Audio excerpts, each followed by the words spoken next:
some of the most famous books of the 19th century were published anonymously. Jane Austen, the Bronte sisters and Mary Shelley all published their works anonymously without attributing an author or under pseudonyms. And it wasn't just female writers. Walter Scott, Charles Dickens and Samuel Richardson did this too. The story of why is going to take us right back to the conception of the novel, and we'll track how it changed as it made its way into the mainstream.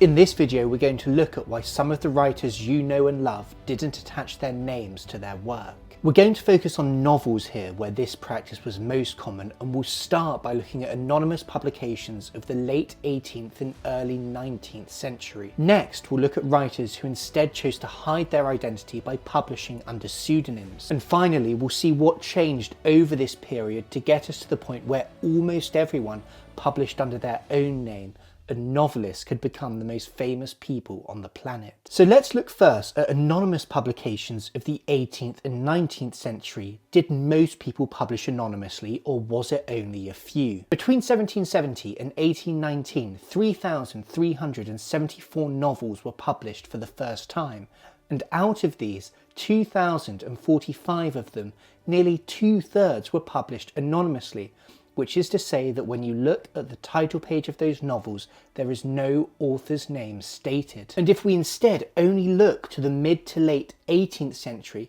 this figure is closer to 80% of novels. Today we know that Sense and Sensibility was written by Jane Austen, Mary Shelley wrote Frankenstein and Walter Scott wrote Waverley, but when those books were originally published, the author's name did not appear in them. But it hasn't been possible to identify the authors of all of those anonymous publications. Of those 2,045 anonymous novels, 1,100 of them have their authors still unaccounted for. So if you didn't see the author's name on the title page of a book, what would you have seen instead? One of the more common monikers you might see in novels of this period is that it was written by a lady, a term imbued with social class and aiming to give an air of respectability to the author. It gives the novel at this stage a much lower art form than the poem, the sermon or the essay, a slightly higher status, without the author having to reveal that they are personally engaging in it. It also indicates that the author isn't doing this as a trade in that low pursuit of money. They're instead just engaging in it as a hobby from a position of comfort. The use of by a lady exploded during this period. In the year 1785, a quarter of all novels published had this on their title page, before, most famously, Jane Austen employed it on the title page of her first book, Sense and Sensibility. There was a definite trend during this period that novels were written by women, for women, so it's been suggested that some male writers may have used the by a lady tag in order to cash in on this phenomenon. But that said, research by Jeremy Raven has located only 2 certain examples of this happening. But there were male equivalents of the by a lady tagline. A male writer might say that the novel was written by a clergyman or by an undergraduate, and when Percy Shelley published his anonymous poetical essay on the existing state of things, it was written by a gentleman of the University of Oxford. So why did authors choose to publish anonymously? Well, I touched on a couple of the reasons in those explanations. The first one being that at this time the novel was considered a low art form. You might remember that in Pride and Prejudice, Mr. Collins is offered a novel to read, but he rejects this as an unserious piece of writing and instead contents himself with reading a sermon. Walter Scott was very happy to put his name to his best-selling poems like The Lady of the Lake, which was published in 1810. But when he published his first novel, Waverley, in 1814, there was no author's name on the title page. This might seem like a curious decision to us.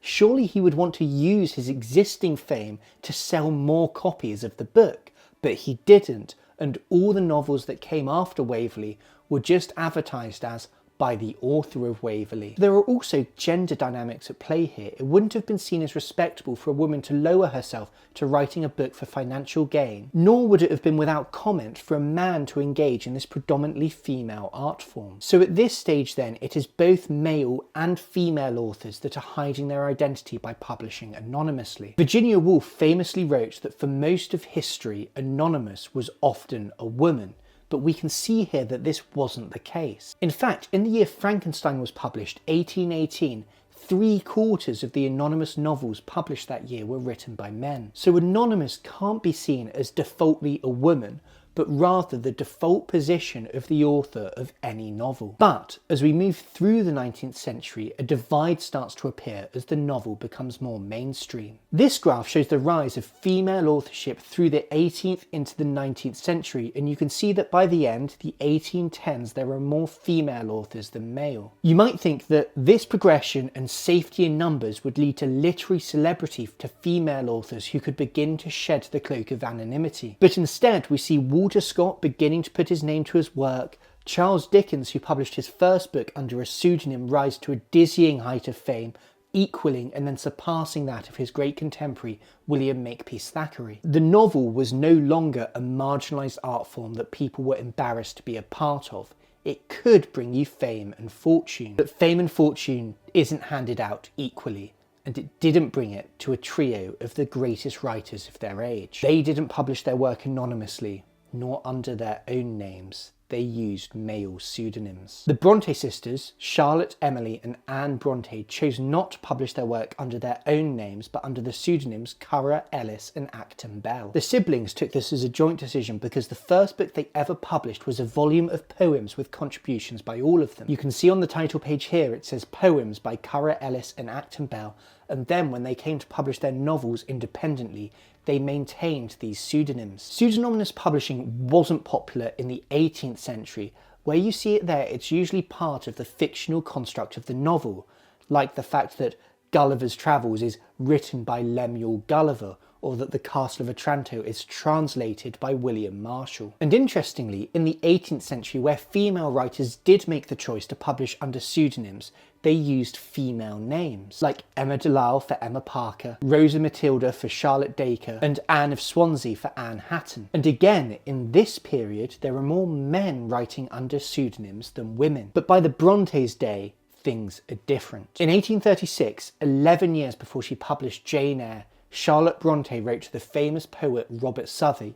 She sent him some of her poems and hoped for some encouraging feedback. It took 3 months for Southey to reply, and that reply was anything but encouraging. It's a letter that is rarely quoted in detail, so I wanted to share a lot of it with you. Madam, you who so ardently desire to be forever known as a poetess might have had your ardour in some degree abated by seeing a poet in the decline of life.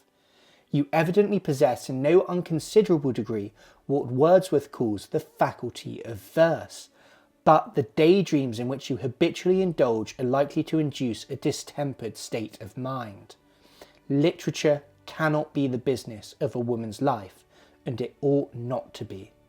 The more she is engaged in her proper duties, the less leisure she will have for it, even as an accomplishment and a recreation.